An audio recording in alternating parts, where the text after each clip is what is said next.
Cue and Review, celebrating 40 years of audio production, welcomes you to this week's edition of the Glasgow Times Sports Podcast, recorded from our studio in the Bishopbriggs Media Centre and by our volunteers working from home. Keep up to date with Cue and Review news via our Facebook, X, formerly known as Twitter, or Instagram at Cue and Review. That's @CUEANDREVIEW,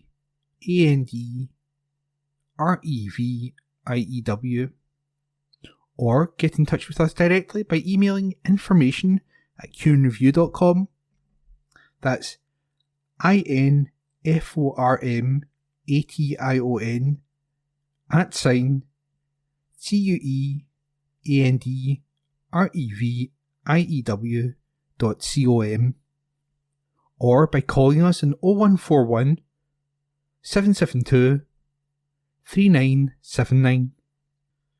Please like and share our podcast and give us constructive feedback. Evening Times Sport, June 18. Graham McGarry says, survey finds growing fan concern on alcohol sponsors. Scottish football fans are increasingly uncomfortable about their clubs accepting revenue from alcohol brands, a survey of supporters has found. Supporters Direct Scotland, in partnership with SHARP, Scottish Health Action on Alcohol Problems, commissioned 4 focus groups across a wide range with representation across the top 4 divisions to discuss the challenges that fans feel are facing the Scottish game. Chief among those were concerns over the leadership at the top of Scottish football, poor television deals selling the game north of the border short, and financial pressures being placed upon clubs.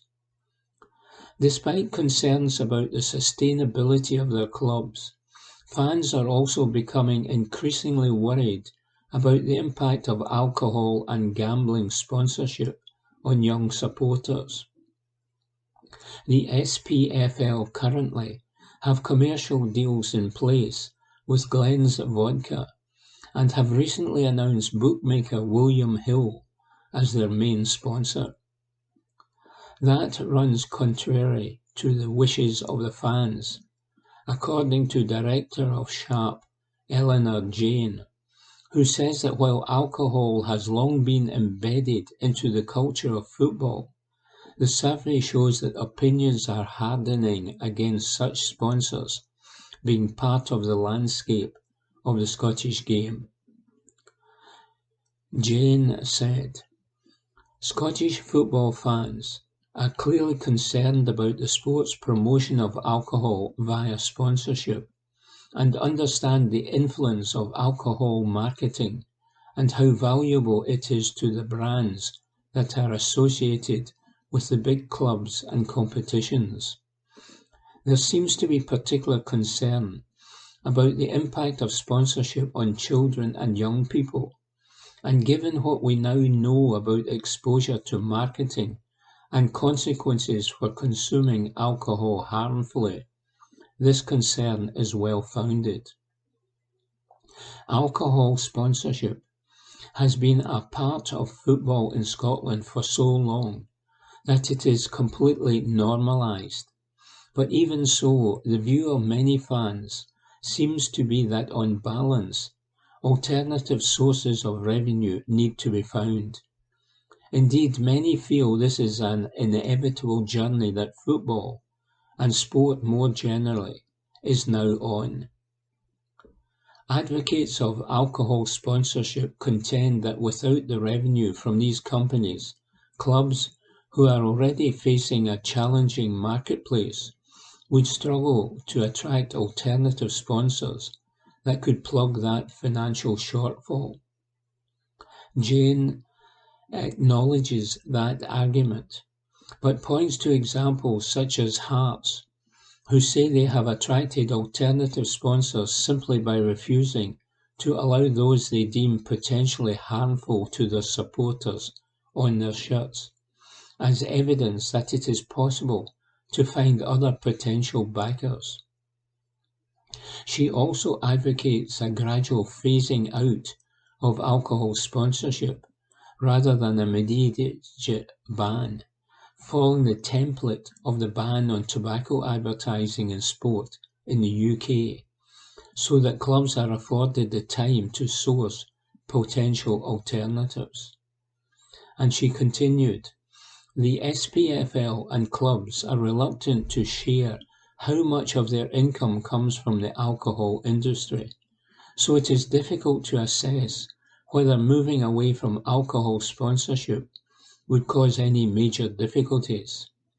However, in the absence of this information, we would urge a gradual approach so that clubs and governing bodies and the wider sporting world in Scotland are given time to find alternatives, just as when tobacco sponsorship was ended many years ago.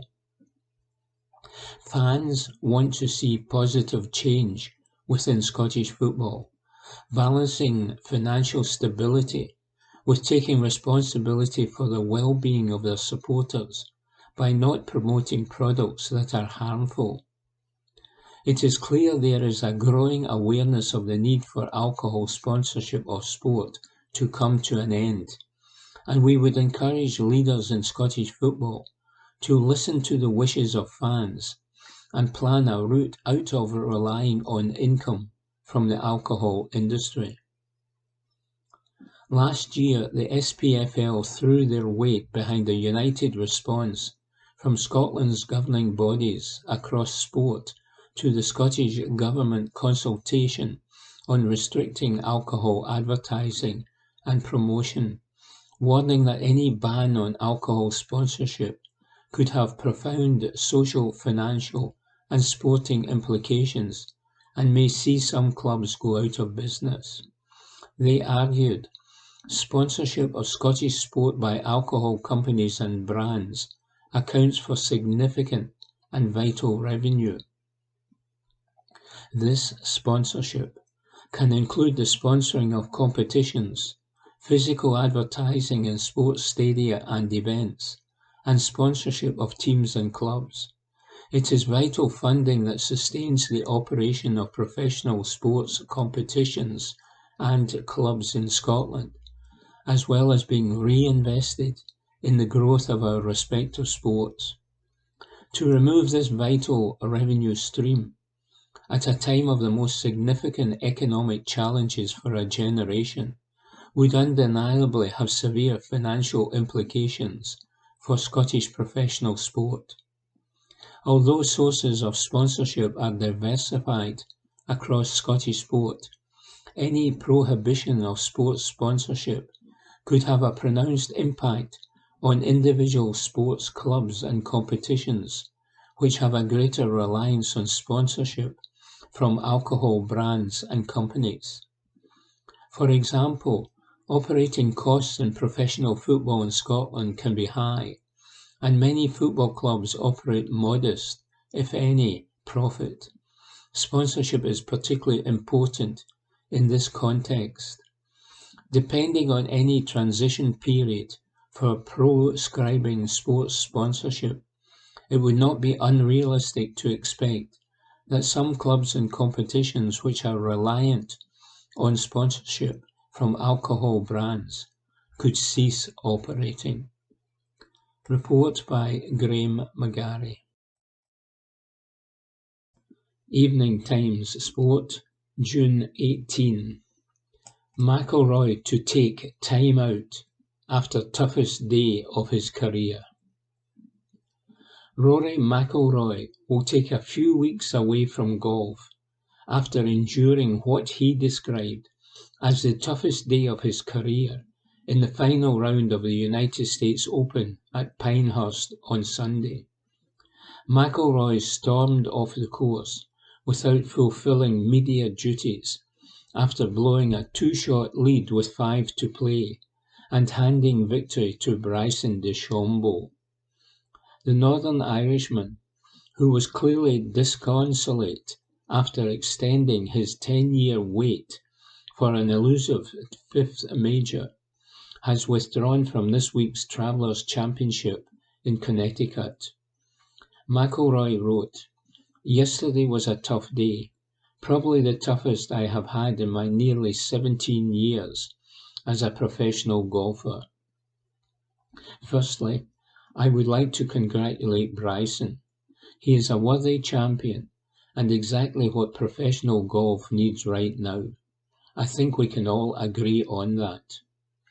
As I reflect on my week, I will rue a few things over the course of the tournament, mostly the two missed putts on 16 and 18 on the final day.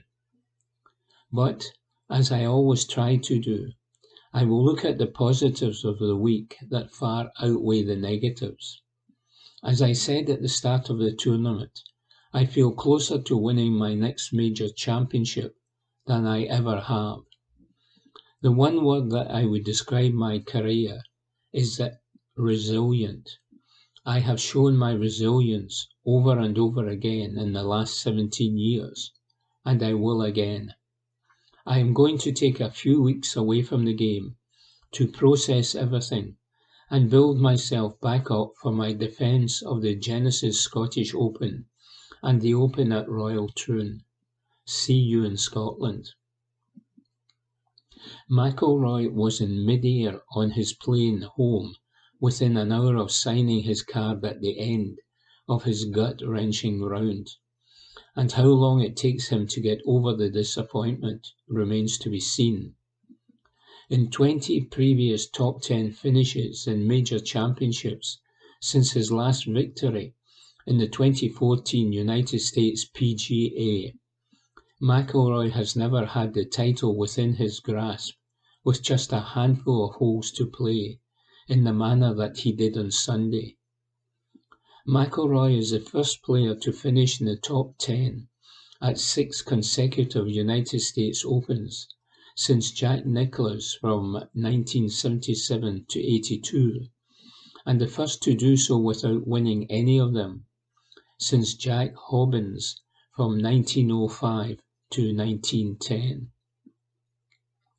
McIlroy's putting coach, Brad Faxon, said on the Golf Channel, "Nobody's had more pressure on him over the last 10 years. Everybody in the world knows he has not won a major since 2014. I think it's the way this happened. The short missed putts there on 16, certainly on 18. I don't know how you get through this thing. It's really tough." Former Ryder Cup captain Paul McGinley added, "That element of doubt came in. He started backing away, which he never does. He took a little more time over the putts, which he never does. That's pressure, and he succumbed to it. It's a devastating loss for any player, not just Rory. It's absolutely devastating. Rory has faltered coming down the stretch." Evening Times Sport, June 19. The Scotland fans who drove from Darvel to Deutschland. Report by Gabriel Mackay. "We owe them a result," is the old cliché footballers wheel out when asked about their loyal fans after a chastening defeat. For Scotland, though, who have been joined at Euro 2024 by up to 200,000 of the Tartan Army, it really would be rather rude not to give them something to cheer about against Switzerland tonight. Towns and cities across Germany have become little Caledonian colonies, with supporters going to extraordinary lengths, be they technical or financial, to back Steve Clarke's side. One such group are the 6 who piled into an old Volvo with more than 200,000 miles on the clock and drove the entire way from Darvel for the opening game against Germany and the second in Cologne against Switzerland. That's a journey of close to 800 miles, taking in a ferry crossing, starting on Thursday morning and taking in England, France, Belgium, a ferry and a train to Munich in time for the first match on Friday. The group are now in Cologne for the all-important Switzerland tie and hoping their epic efforts will be rewarded. Scott Jardine told the Herald and Evening Times, "A lot of us go to the Killie and Scotland games together, so as soon as we knew we had qualified, we started looking into possibilities for the trip. A lot of people had the logical idea of flying over, but we wanted to go a bit more old school. We remember all the stories of people going to Sweden in '92 with tents, or France '98 getting the train. We left Darvel last Thursday, drove right down through England to Dover, onto the ferry for about an hour and a half, where the driver tried to grab a little bit of sleep, and then again straight through the night. We wanted to make a bit more of an adventure of it, so one of the guys had an old Volvo 7-seater. We decided we could get 6 people in that and just go for it. Me and my younger brother had tickets for the opening game, and one of the other guys was with his twin brother, so it was a bit of a brothers' road trip. It was a long slog, but it went in a lot quicker than you'd expect. It was a great laugh going down." Scott Gray, owner of the Volvo in question, added, "It's just a big 7-seater Volvo with 6 of us crammed into it. We left at 8 a.m. on Thursday morning and got here about 29 hours later. The car ticked over to 205,000 miles on the way here, so it's done us proud. We just kind of said it as a joke last year. Ah, who wants to jump in the car and wheel drive? Before we knew it, we had a car filled up, and that was us." Fraser Jardine concludes, "It's a proper experience if you drive with your mates, rather than just getting a flight. You make it a full experience that you'll remember forever."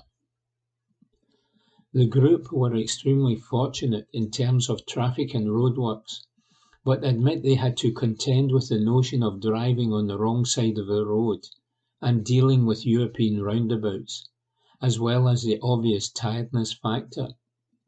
For Scott Jardine, though, it was all worth it once they made it to Munich, despite Scotland taking a 5-1 shellacking.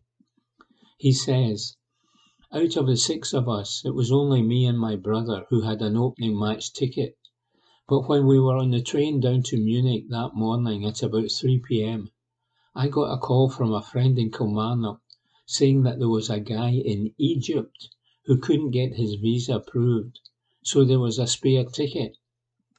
As you can imagine, the other 4 guys were pretty excited, so we had to do a little name generator draw on the train to see who was going to get the golden ticket.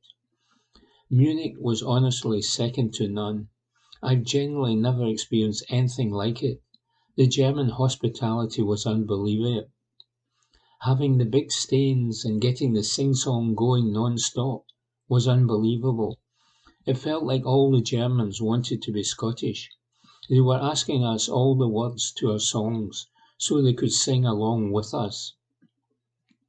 I was in the second back row of the second tier, and there were a lot of Germans in the hospitality, and they were handing us down beers and stuff.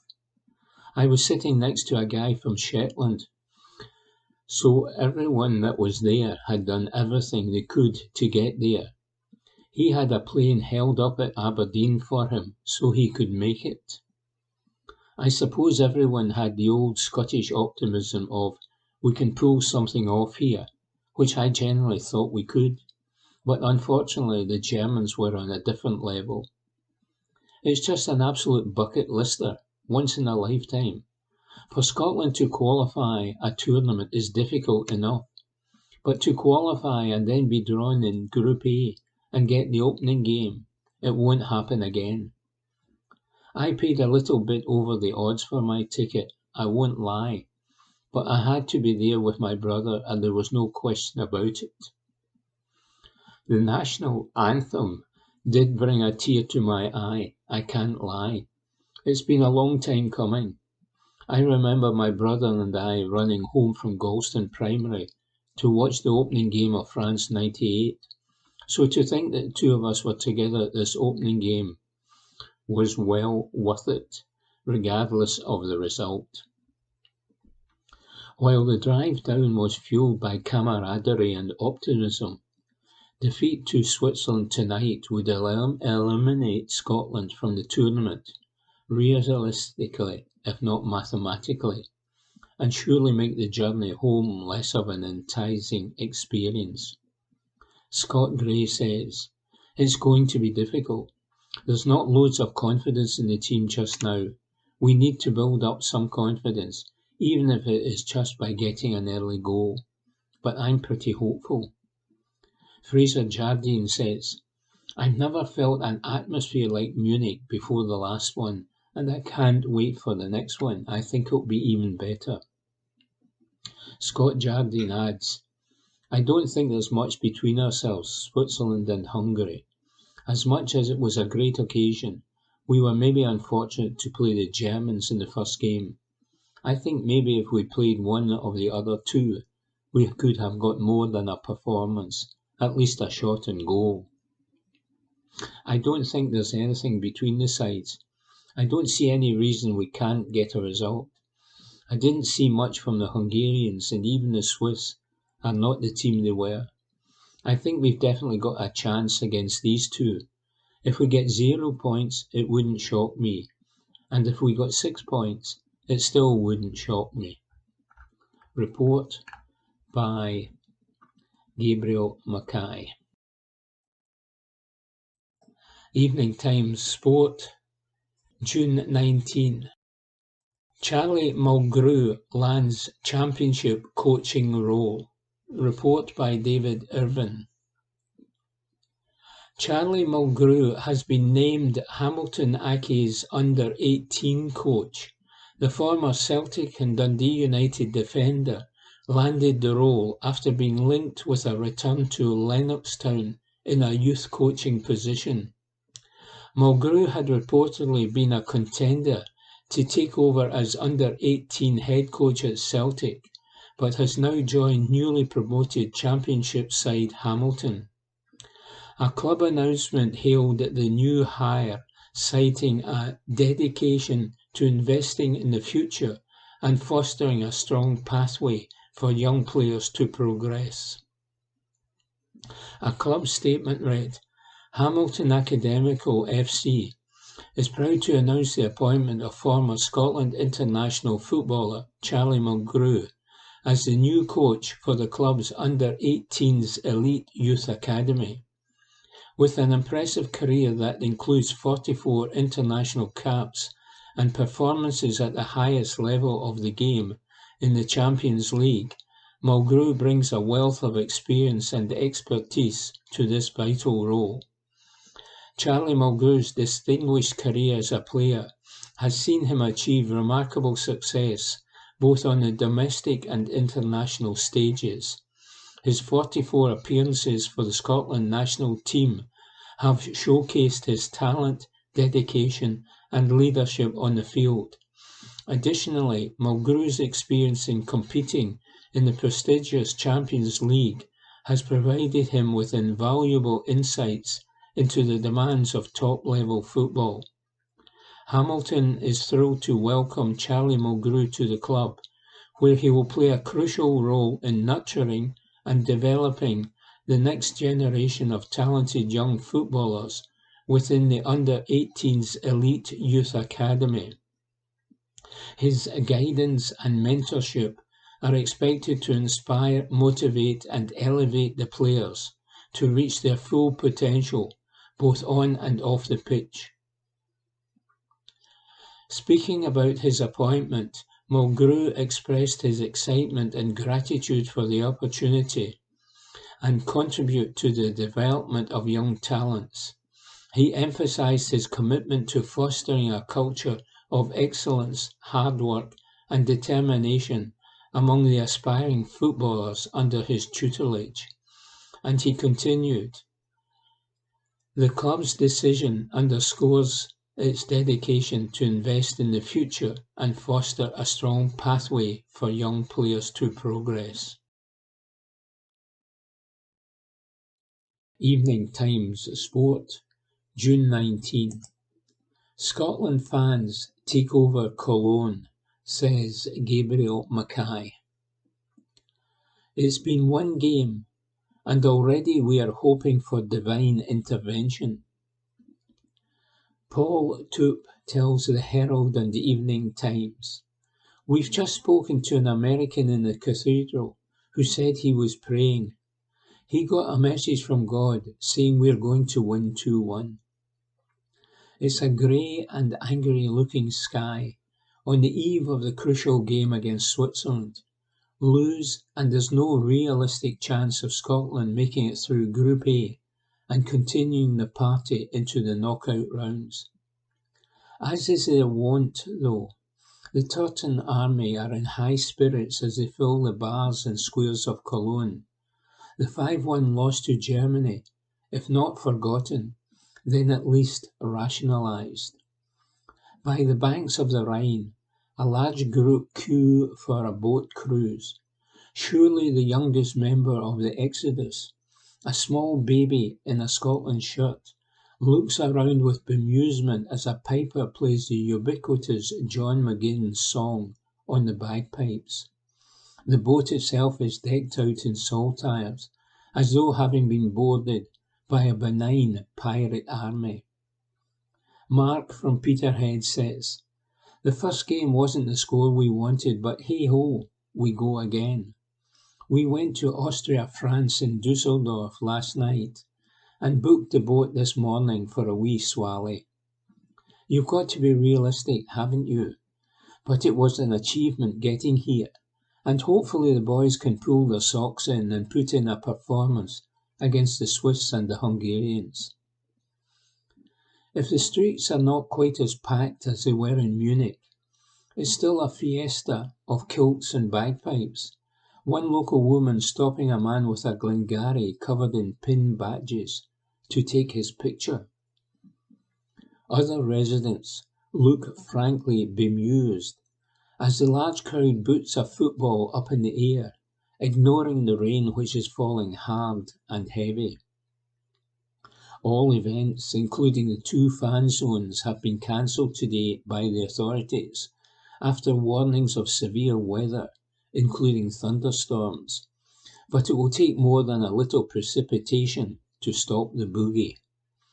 John Nichol from Fife says, "We landed in Prague a week ago and got the bus to Munich for 4 days. We came up to Cologne and we're here until Friday. Then we head down to Stuttgart. I wish the weather was a bit better. We had tickets for Ted Christopher's gig and the Gimme Gimme Gimmes, but it was cancelled because of the storm warnings. But it is what it is. I'm glad we are here anyway. We need at least a draw tomorrow, but I'm not confident any time we play because we need to score goals and we don't have the most prolific strike force in the competition. But I'm confident the players will be up for the game. They applauded the Scottish fans for a long time on Friday. I think they felt they let them down. Fingers crossed we get something." Optimism abounds, despite the perilous situation facing Scotland. Near the cathedral, a man who insists on being named only as Chappie tells the Herald and Evening Times, "We've got nothing to lose now. We're always the underdog." Fortunately, it seems the Almighty has also given his American voice on earth, or at least in Cologne, the inside scoop on the goal scorers as well as the 2-1 result. Paul is joined by Philip Toop and his partner Elaine. They come from the Isle of Bute bearing a flag with their father's face, and at least for now they are believers. McTominay and McGinn, we have God on our side, they say. Report by Gabriel Mackay. Evening Times Sport, June 20.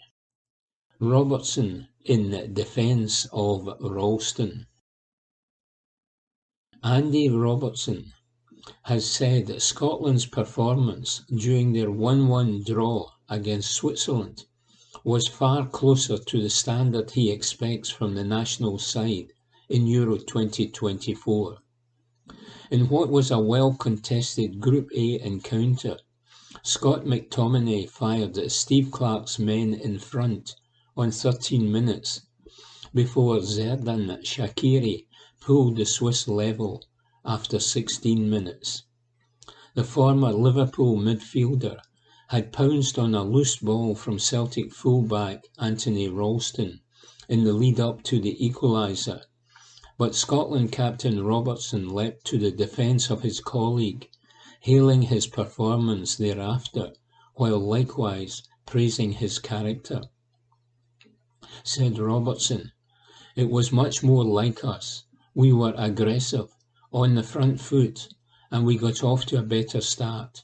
We obviously then made a mistake, but there's no doubt about it. Tony Ralston was absolutely unbelievable after that mistake. Not many people can come back from that. It was a difficult one for him, but in the second half he was different class."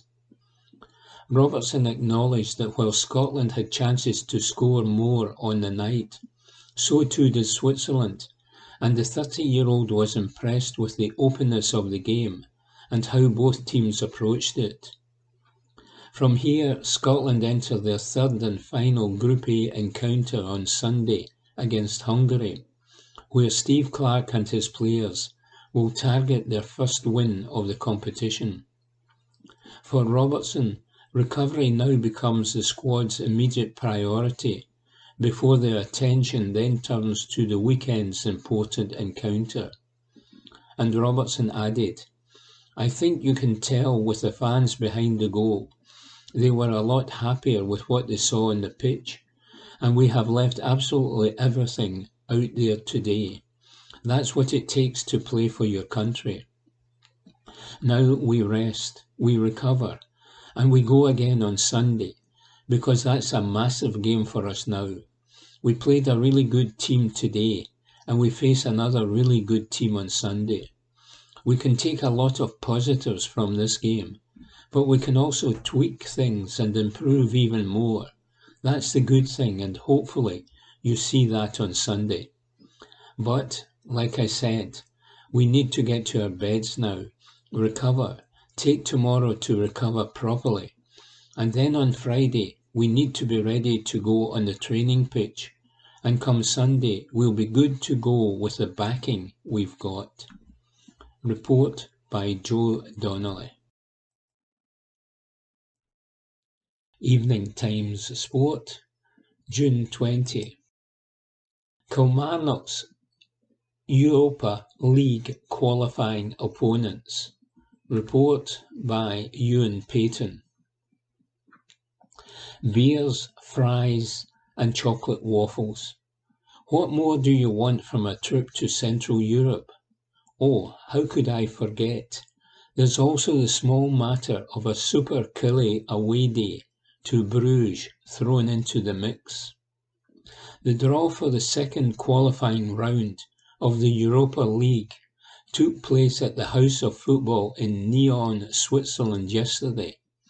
From the original 9 ties Kilmarnock could have potentially had, UEFA regionalised the draw and cut it down to 5, left Kilmarnock facing either Ajax, Rapid Vienna, Molde, Trabzonspor or Cercle Bruges. In the event, Killie will now face Cercle Bruges, with Ayrshire club coming out of the pot first. This means Kilmarnock will be at home in the first leg, barring any unforeseen scheduling changes conducted by UEFA. Here is a short fact file about Kilmarnock's European opponents and a little bit about what to expect from their team come July 25 and August 1. Cercle Bruges came fourth in Belgium's top flight last season. They finished 26 points behind champions and arch-rivals Club Brugge, while Union Saint-Gilloise and Anderlecht were 23 and 13 points better off respectively. Currently they boast 6 international players in their ranks, with several members of the team valued at around £4.5 million. They also have a deadly striker who certainly knows his way to goal. Kevin Denke scored 28 goals in 39 appearances last season. The 23-year-old Togo forward is probably the star player. However, their captain Thibaut Summers, Leonardo Lopez and Jesper Dalland are all worth watching too. Their stadium is a little out of the way. Bus prices are available from around £3 from the city centre and will take roughly 20 minutes. Alternatively, a taxi journey will take around 5 minutes at a cost of between £9 and £11.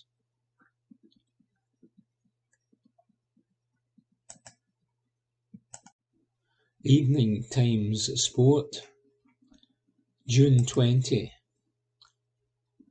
Swiss expect Scotland to beat Hungary. Report by Joshua Barry.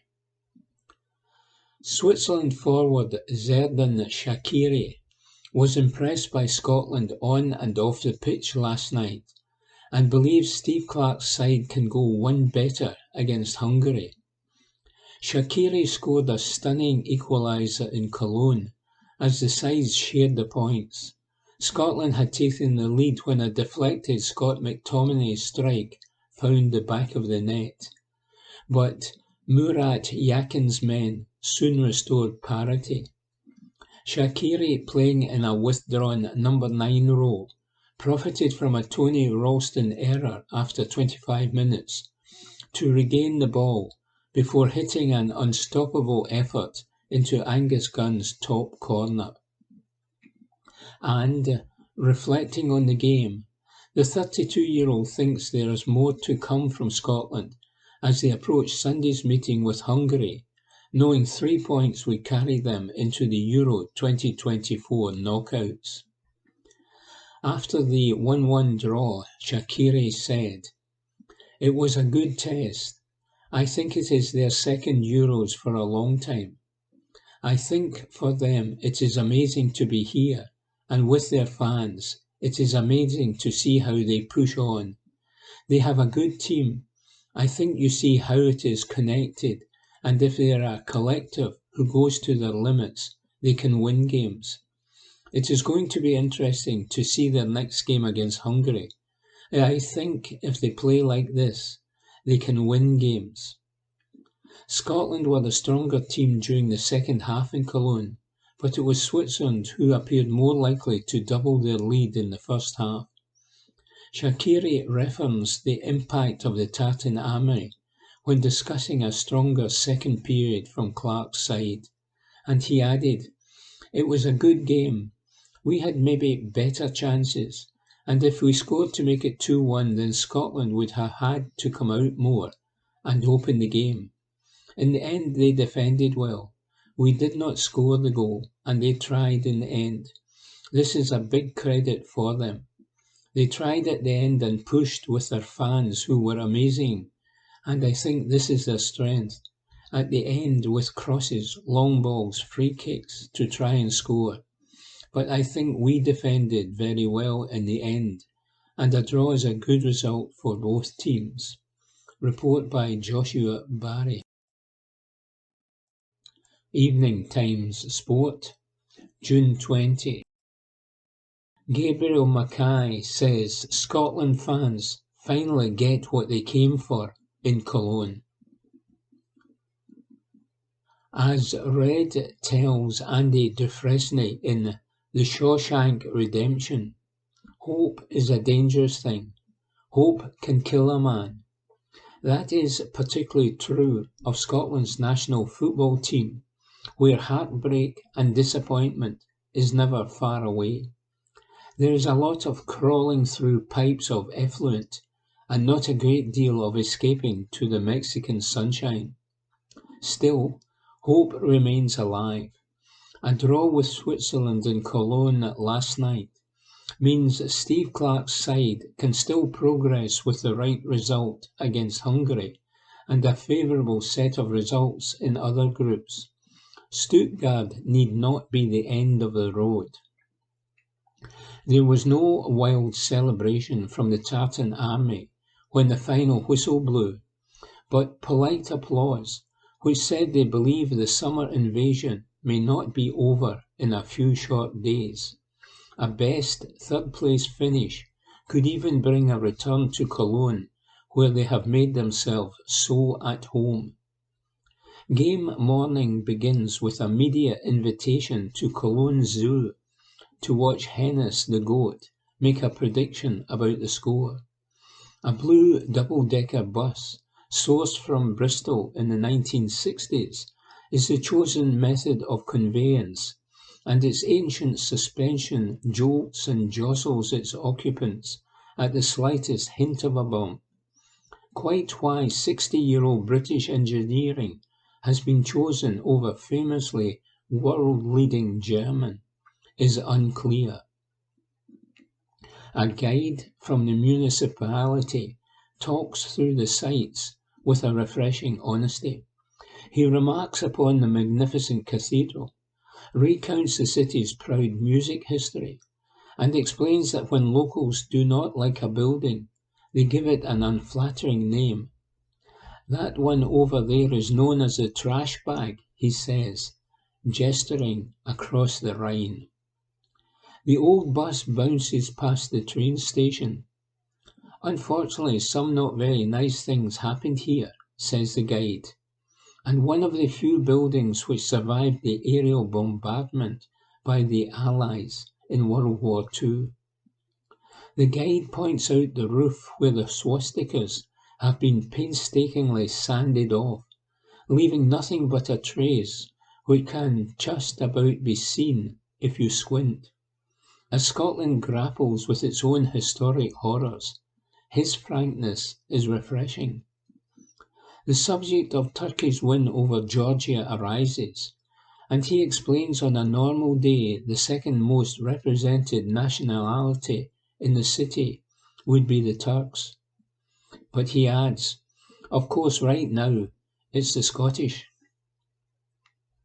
At the zoo, some fans and some local media have gathered to see Hennis make his prediction. After a fashion, he places a hoof on Scotland. A small cheer goes up. Perhaps it's a subconscious bias.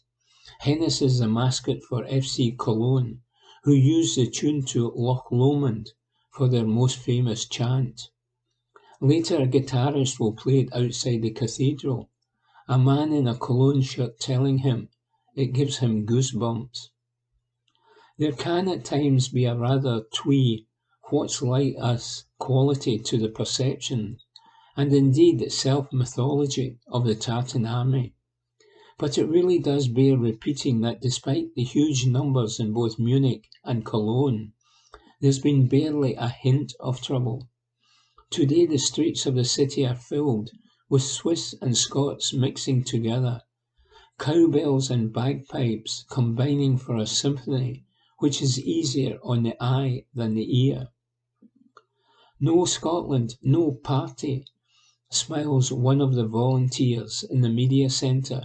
You are doing so well. We hope you finish third and can come back to Cologne. We would love it. One local paper, Kölner Stadt-Anzeiger, adds, for days now the Scottish fans have been delighting us with their good mood and party spirit. Another, Kölnische Rundschau, notes Riley, the desire for coffee is limited. That good nature is put to a stern test when it's time for supporters to make their way to the official fan march. It's to leave from Technology Park, 10 minutes away from the central station on the S12 line. But not for the first time, Deutsche Bahn leaves a lot to be desired. At around 5 p.m, a sign outside the station announces that it is closed for a short time. Unsurprisingly, this causes large queues to form at the entrance, so when it does reopen, people have to enter in staggered groups.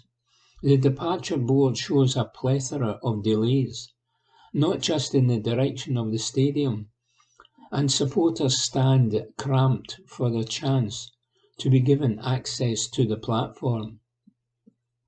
It's hot, it's crowded, and it's not a little unnerving. But aside from the choice language, the worst we get from the Tartan Army is an ironic chant of, "Are you ScotRail in disguise?" Things could have gone in an altogether different direction. As for antagonising the opposition, the extent is a reworking of the ubiquitous John McGinn song. You've got fondue, we've got iron brew. I just don't think you understand. You're going home with your Toblerone. Such is the scale of Scottish influx, not to mention a short journey for the Swiss, and the fact Germany are playing 3 hours beforehand. There are no fewer than 3 fan zones in the city. One in the centre at Neumarkt, one across the Rhine at Tanzbrunnen, and a third specifically for Scottish fans at Konrad Adenauer Ufer. The sun is setting in the first of these locations, its red glow shining back off Great St. Martin Church. Footballs are bounced around. One is booed when it lands irretrievably on the roof of a pizza truck. Loch Lomond is sung. The national anthem is booming. All good stuff, but we've been here before. This isn't what we came for. Then suddenly, 13 minutes in, it is. Callum McGregor is released down the left and bursts into space. He stops. He stumbles over his own feet. The Tartan Army groans. He recovers. He stabs it back to Scott McTominay, whose shot is blocked, but the net ripples. There's a nanosecond of incomprehension, the ball seeming to have defied the laws of physics. It's come off Fabian Schär. It's in the back of the net. The long-awaited release turns the small Platz into chaos, arms and pints flying, flares igniting. No Scotland, no party indeed. If nothing else, we'll always have that massive deflection. It lasts just 13 minutes. A Grant Hanley pass puts Billy Gilmour under pressure, and he pokes it to Anthony Ralston. The Celtic defender is third choice at best in his right wing-back Perth. He's willing, but he's in the wrong movie. He passes it straight to the feet of the diminutive, barrel-chested Xherdan Shaqiri, formerly of Bayern Munich, Inter and Liverpool. He's lost a step. He's playing in MLS now, and not even particularly well. But while he may be small in stature, spiritually, he's a bigger boy. He doesn't even break stride, just wraps his left foot around it and sends it spinning venomously into the top corner. You half expect him to turn to Ralston and say, "Welcome to the party, pal," like Bruce Willis in Die Hard. The Swiss have a second goal disallowed for offside.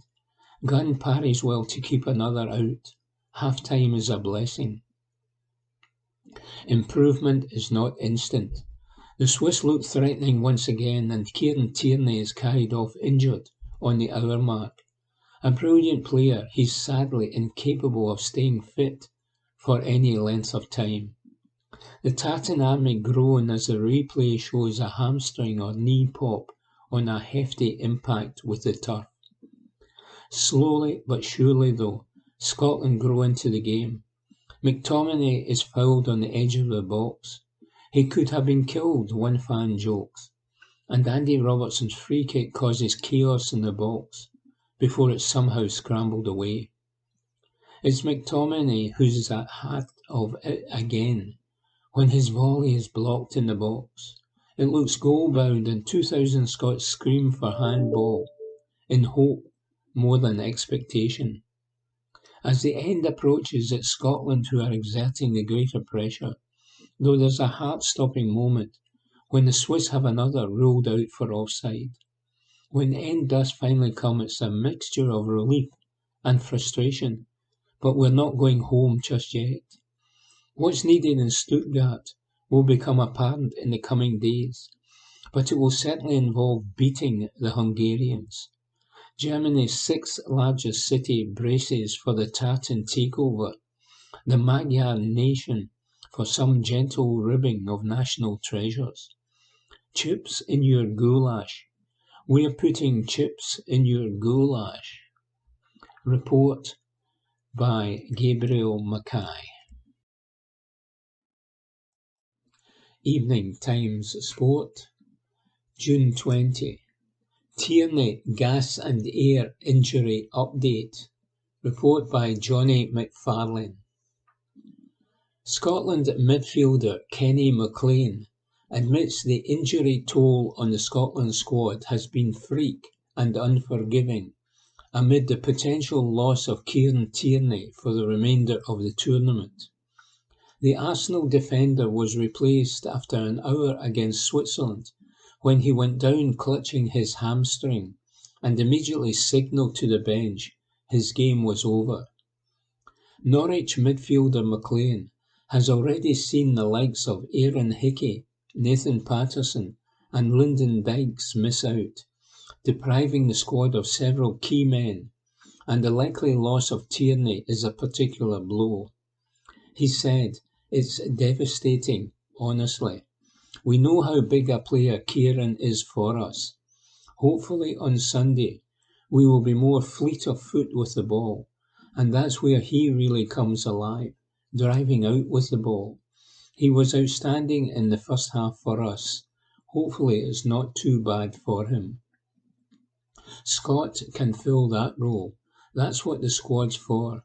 We will see what KT's injury is. Hopefully it's not too bad. He's on a bit of gas and air, so he's not the easiest to talk to just now, but fingers crossed for him, because he's a massive part of us. He will be desperate for the lads to go out and get it over the line. It's a proper tight-knit squad, and he is a big part of it on and off the pitch, and he will be a part of it even if he doesn't make it. It's not ideal having to take him off, but he's a big player for us. It's freak stuff, some of the injuries, to be honest with you. Dykes was in training, then you have Hickey and Patterson. It's a bit unforgiving, to be honest, but there's nothing we can do about it except come together and do as much as we can, even with the lads missing out. Report by Johnny McFarlane. Evening Times Sport, June 21. Angus Gunn admits simmering anger. Report by Johnny McFarlane. Faced with a deluge of criticism for his part in Germany's first and fifth goals in a 5-1 opening day loss, Angus Gunn chose to channel the negativity into a positive. The Norwich keeper managed to get his hand to both strikes by Florian Wirtz and Emre Can, but was unable to keep the ball out of the net.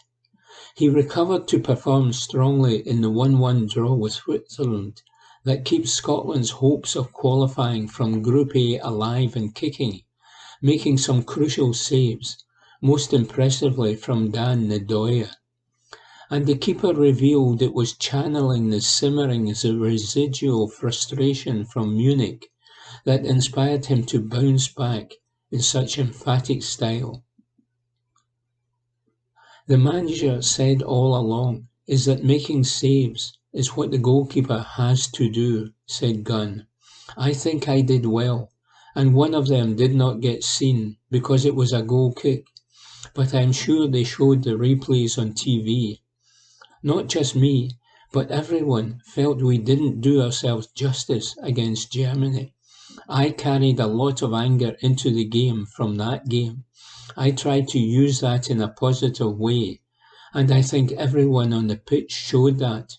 We need to take that into the next game. The game last Friday was embarrassing for all of us, in front of our fans and our families, so we had to show a reaction. I feel like we did that very well.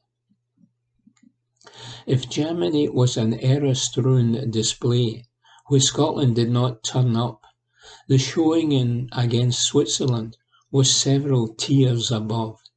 While still far from perfect, the gush of mistakes were largely reduced to a trickle. Ultimately, it's just a shame that Switzerland have a player who can punish even the smallest of mistakes. Continued Gunn. We did really well in limiting errors. Unfortunately, a player like Xherdan Shaqiri has got the quality, and to fair to him, it was an unbelievable finish. I thought we reacted well, got to half-time, regrouped, were a lot more positive in the second half, and nearly got the win in the end. It was Tony Ralston's slack back pass that presented the half chance to the Swiss striker, leaving Gunn with no chance. The defender did not have the best of games, but improved as proceedings went in. And Gulf stated, Anthony showed great mental strength and played a great second half. With one Group A match left against Hungary, Scotland know that a win should be enough to qualify to the knockout round of a major tournament for the first time in their history. Steve Clarke and his players know they can make themselves unassailable Scotland legends should they deliver 3 points on Sunday night. It is a proposition they surely would have snapped hands of before the tournament started.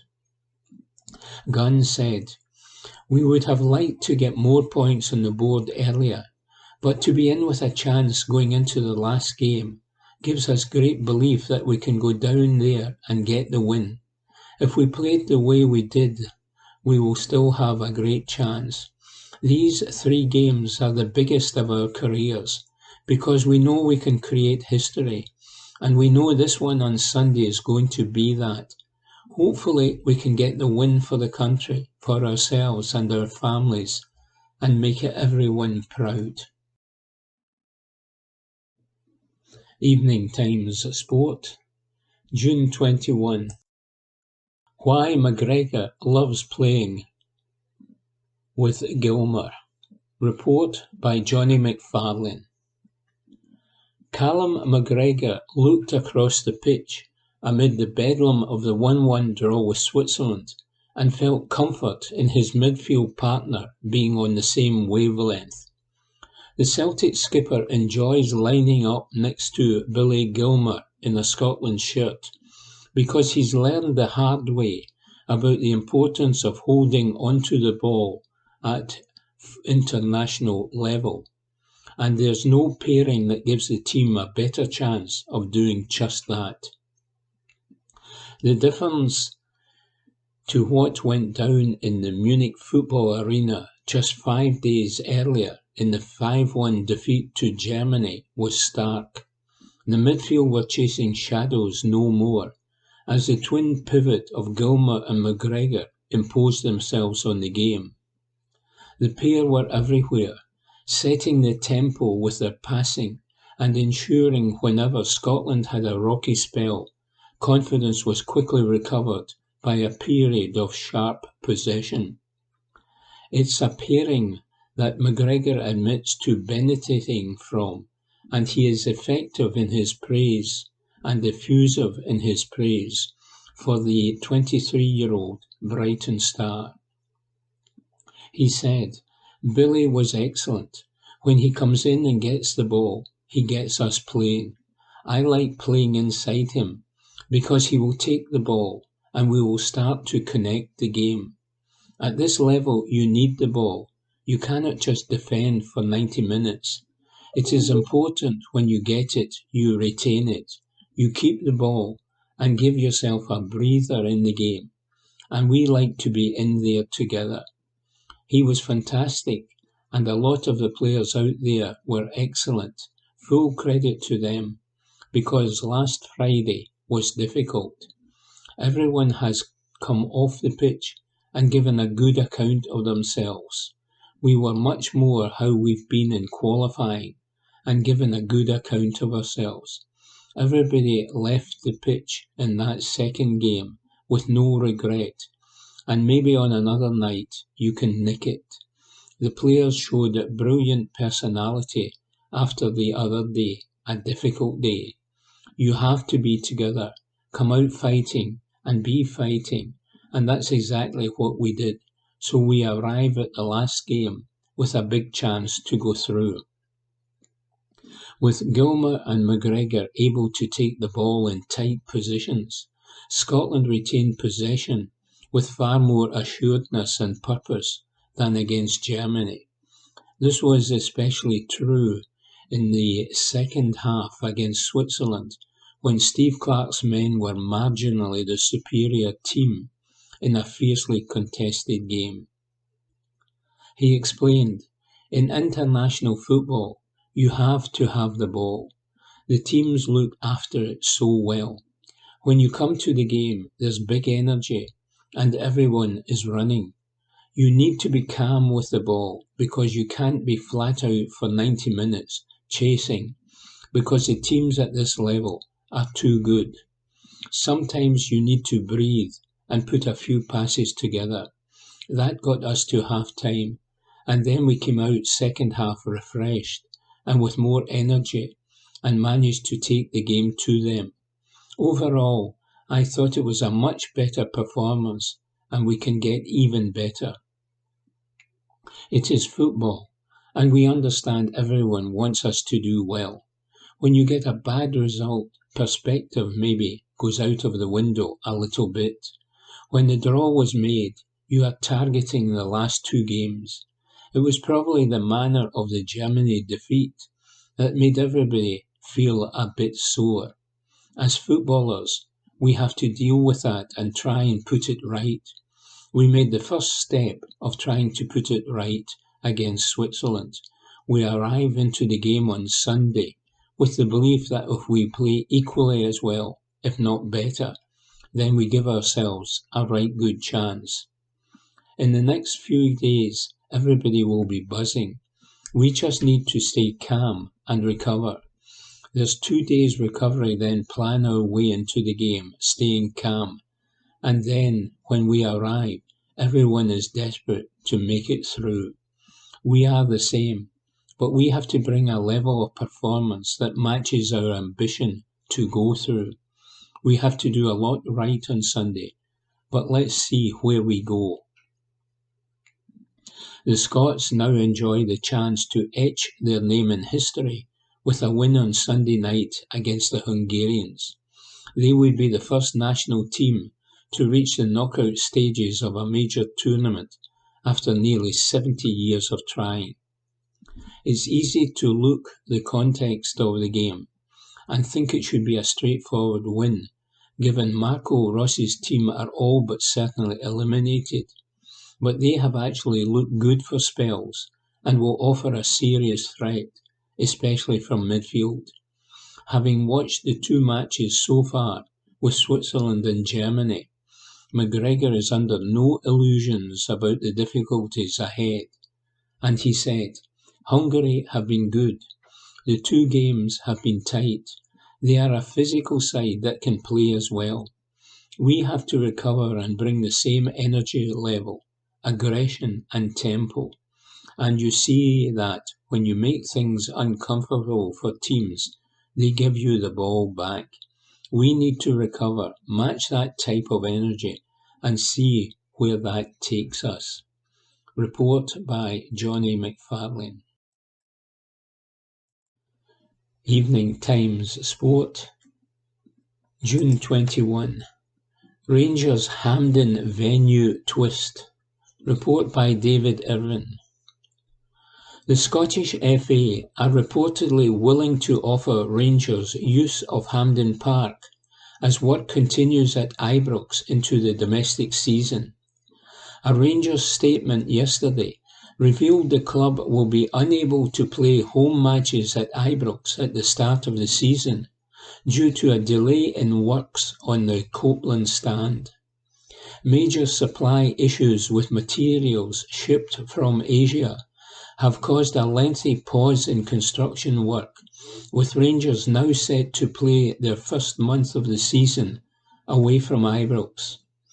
A club statement confirmed Rangers have recently been advised of a delay in a material shipment from Asia, which is likely to have an impact on the programme for the completion of the Copeland stand works. It is therefore expected, unfortunately, that there will be an impact on matches at Ibrox at the beginning of the 24-25 competitive season. The club has engaged with the SPFL and UEFA in order to review planned contingency arrangements. Naturally, everyone at Rangers is deeply disappointed with this news. The club is working intensively to ensure that all steps are taken to deliver the project at the earliest possible date, and a further progress update will be issued to supporters in due course.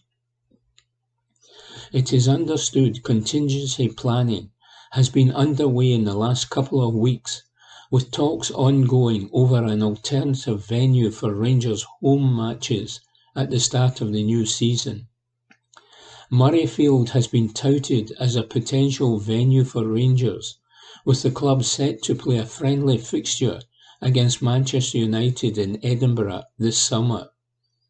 It had been thought Hampden Park would not be an option due to works at the National Stadium, meaning even Queen's Park would not play there until September. However, the Daily Mail have reported the Scottish FA are willing to offer use of the stadium to Rangers. The outlet reports the stadium will be ready for the start of the domestic season, despite the pitch being ripped up for 2 concerts on June 28 and 29.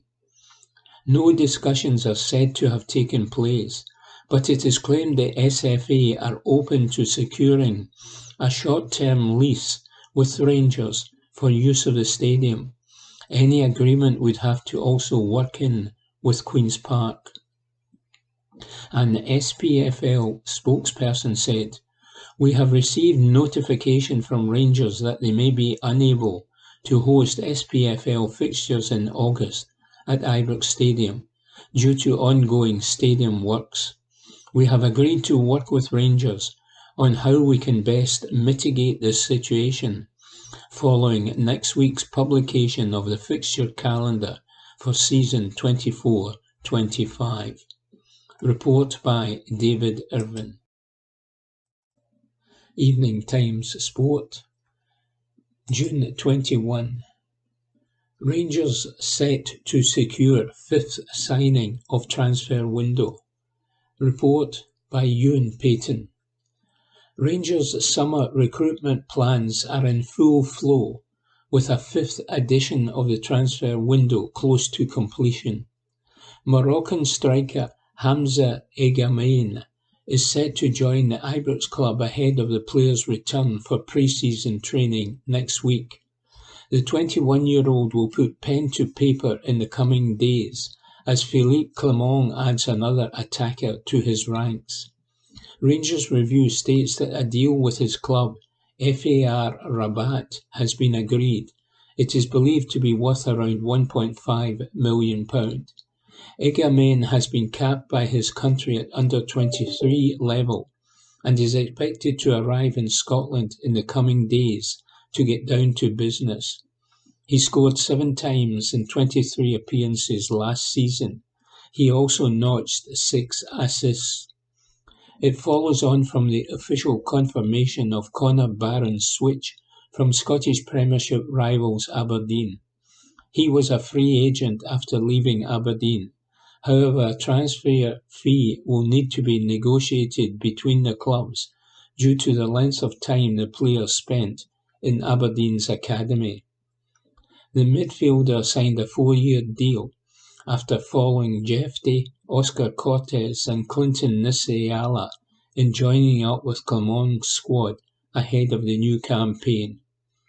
The future of skipper James Tavernier and vice-captain Connor Golson have been the subject of sustained speculation in recent weeks amid interest from Saudi Arabia.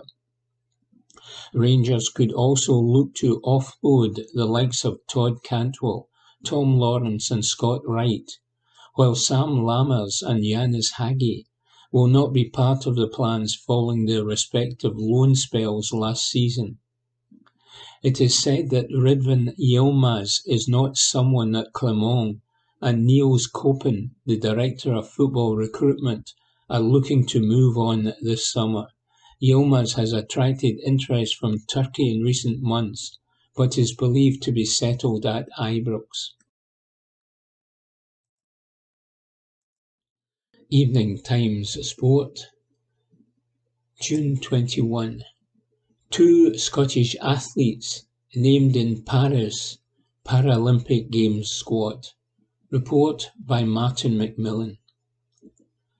7-time Paralympic gold medalist Hannah Cockcroft is among 4 reigning champions named in Great Britain's initial athletics squad for Paris 2024, with Scottish athletes Sammy Kinghorn and Ben Sandilands also selected.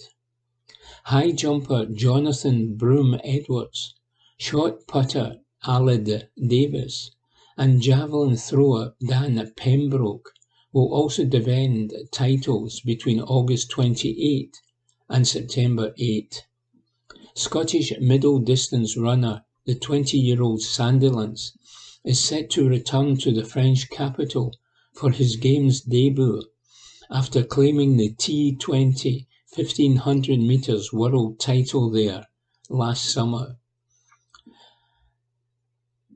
High jumper Jonathan Broom-Edwards is among the defending champions in the Paralympics GB squad. 6-time javelin world champion Holly Arnold will appear at her 5th Paralympics, seeking to reclaim the gold she won at Rio 2016, with long jumper Olivia Breen, shot putter Sabrina Fortune, and wheelchair racers Sammy Kinghorn and Keir Adenegan completing the 10-strong selection. Cockcroft holds the T34 100 metres and 800 metres Paralympic crowns, and last month took her tally to 16 world titles by winning those 2 events in Kobe, Japan. It is a huge honour to once again be representing Paralympics GB in Paris, said the 31-year-old wheelchair racer, who previously topped the podium at London 2012, Rio 2016 and Tokyo 2020. I am tremendously excited and proud to pull on the vest at my 4th Games this summer. This is going to be an incredibly special Paralympic Games and a huge opportunity for the sport, and all the athletes will be looking to showcase once again how incredible our sport is. 3-time Paralympic champion Aled Davis won F42 shot put gold in Rio and Tokyo on the back of discus glory in London, and the 33-year-old Welshman said, "I am very proud to be selected, and the hunger is there for my Paralympic title. It is always an honour to represent your country and the people who have supported you." The second and final wave of selection for Paralympics GB's athletics squad takes place next month. Team chef de mission Penny Briscoe said, "All 10 individuals have already shown that they are capable of the highest level, and so I'm really excited to see what they can achieve at the Paralympic Games in Paris later this summer. Report by Martin McMillan.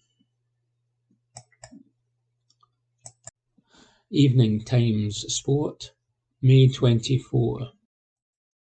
Firhill not the worst move as Scotland women look to fill seats. Report by Alison McConnell.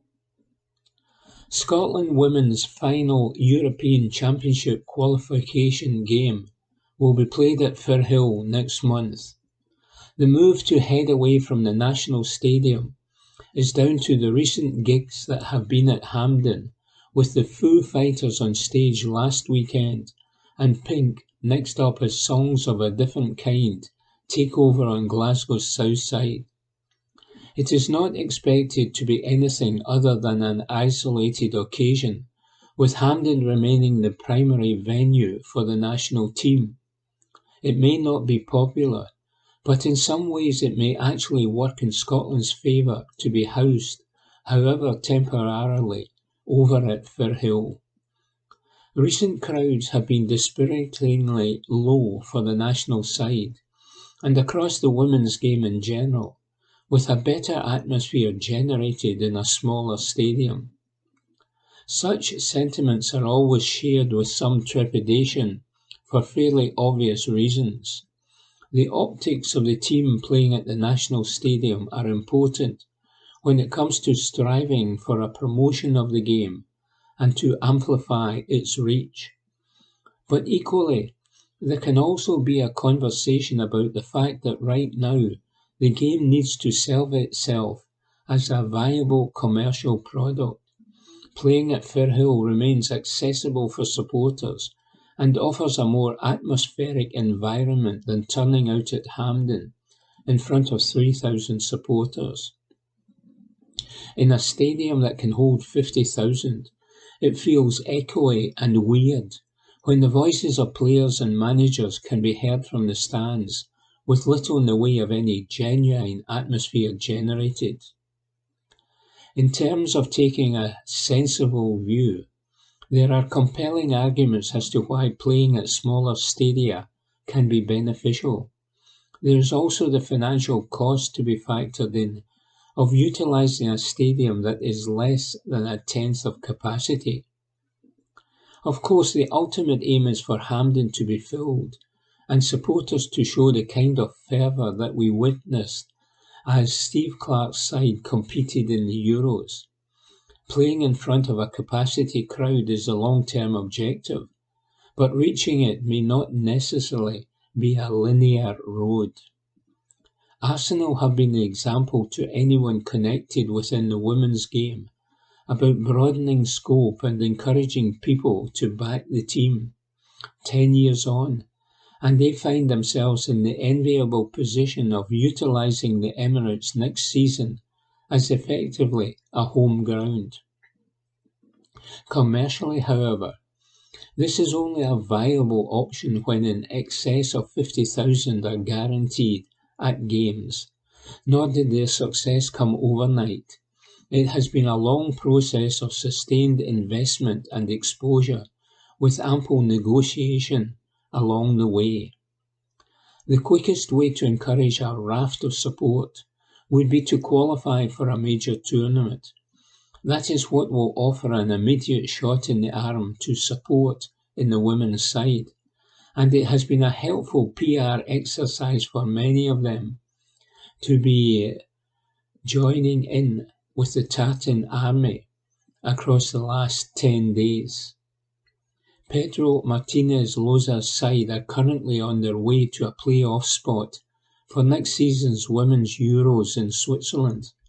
Making it there would surely play a role in needing a bigger venue, with the expectancy that numbers and interest would be considerably bolstered.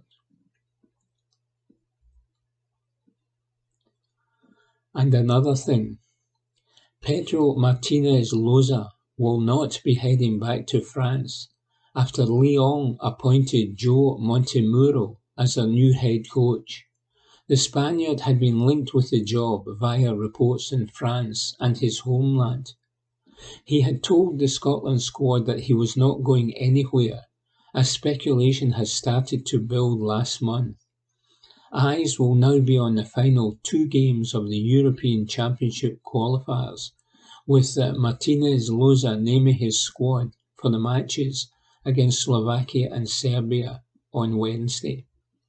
Scotland are top of Group B2, ahead of Serbia in goal difference. With a play-off spot secured, Scotland have won their last 3 games and are unbeaten in their last 4. The play-off route remains arduous, but all the signs suggest that Martinez Loza will be there to oversee it. Evening Times Sport, June 24. Robertson apologises to Tartan Army. Report by Robbie Hanratty. Andy Robertson has told the nation he is sorry for letting them down after Scotland crashed out of Euro 2024 in devastating fashion at the Stuttgart Arena. Steve Clarke's men dominated possession for large spells in their Group A finale without really penetrating the opposition goal, but Scotland allowed their counterparts to grow into the game during the final exchanges after 10 minutes were added due to a nasty collision, and they faced the ultimate sucker punch on the counter-attack, which kept Hungary's dream alive with only seconds remaining. Robertson had been replaced by the time the winner was scored, but he could not help but apologise to the Tartan Army, who had descended on Germany in unprecedented numbers over the past 10 days. The Scotland captain admitted, "Tonight is devastating. There is no buttering it up. All the lads are absolutely gutted, but it is up to us to pick them up, and that will only happen slowly but surely. But what I will say is thank you to the country, because we felt everyone behind us, and we knew the excitement back home, and yes, sorry for letting you down. We gave everything. We knew we had to win this game. Both teams had to win, and they've hit us on the counter-attack. We've had a chance there with Grant Hanley, and I think it could have gone either way. That's football, that's how it goes, and yes, it will take a long time to get over this one." Scotland rolled the changes in the second half, with Lawrence Shankland posing a real threat to the Hungary defence when he was introduced, while Stuart Armstrong and Lewis Morgan got their first minutes of the tournament. Robertson stated that was always the plan, to utilise the bench to Scotland's advantage, and he is gutted that the outcome swung the opposite way to send them packing. He continued, "We had a lot of possession first half without really doing anything with it, but we were in control. We controlled the game. We were passing the ball really well, but we just had to find that cutting edge. We knew there was going to be a point in the game where we could go for it and bring on the players that we had on the bench to kind of go for it that wee bit more. Bring on Armstrong, Christie, Shankland, Morgan. And yes, we did go for it, but look, we got sucker punched at the end. A draw was not going to be enough realistically, so both teams had to go for it, and unfortunately one team had to lose." Report by Robbie Hanratty. Evening Times Sport, June 24. Kenny McLean defends Scotland's desperation tactics. Report by Matthew Lindsay. Kenny McLean has defended Scotland pushing too many players up front for the corner, which led to Hungary's injury time winner in Stuttgart last night, and admitted there was an element of desperation behind their tactics. McLean and his teammates were left devastated at the end of their final Euro 2024 group game when Kevin Zobath broke the deadlock in the 10th minute of added-on time after a counter-attack. The agonising 1-0 defeat left the national side at the bottom of their section and heading home early from a major tournament after being unable to make history and reach the knockout rounds once again. Scotland, who were denied a stonewall penalty when Stuart Armstrong was fouled in the Hungary box by Willi Orban, were left exposed at the back after throwing bodies forward at a corner near the end in a desperate attempt to get the goal they required to win the game. But McLean, who replaced right-back Anthony Ralston with 7 minutes remaining, has insisted they needed to do that because a draw would not have been enough for them to progress to the last 16 of the competition. And he said, "We ended up throwing caution to the wind to try and win it, and we got caught late on. It's difficult just now to put it into words because it's so raw. It's just hurt and disappointment. We knew we'd be clutching at straws a wee bit to go through with 2 points. Obviously, there might have been an opportunity. We knew that. Everyone has been speaking about the 2 points, but we'd need 4 or 5 results elsewhere. We'd maybe have been relying on too much, so I think going for it was the right thing to do. While it was in our own hands, we wanted to try and do all we could, but it just didn't work out for us. Ultimately, we committed too many bodies forward for the corner. They left people in dangerous positions to try and win it, and we should have switched on to that earlier. We just wanted to win so much, and there was an element of desperation in the number of bodies we had in the box. We got done by 1 in the end. It was a game that was always going to be decided by 1 goal, and it went against us. We can pick the bones out of stuff we could have done better, but no one can say we could have given more, because everyone on a day-to-day basis, even in the German game when we were below our standard, we continued to give everything. I think that's why the backing from here and at home has been so incredible. They see guys who give everything. Hopefully the fans have made memories for life. It was hard for the manager after the game. He tried to pick the boys up, but he was flat as well. There were some words spoken to try and help us, but they'll stay inside with us. Asked about the penalty claim late on, McLean said, "I thought it was a clear foul on Stuart in the box, so much so I just assumed it was offside. It's definitely a clear foul." Report by Matthew Lindsay. That concludes this week's edition of the Glasgow Times Podcast. Please remember to subscribe to our channels at Q and Review and to tell your friends about our service.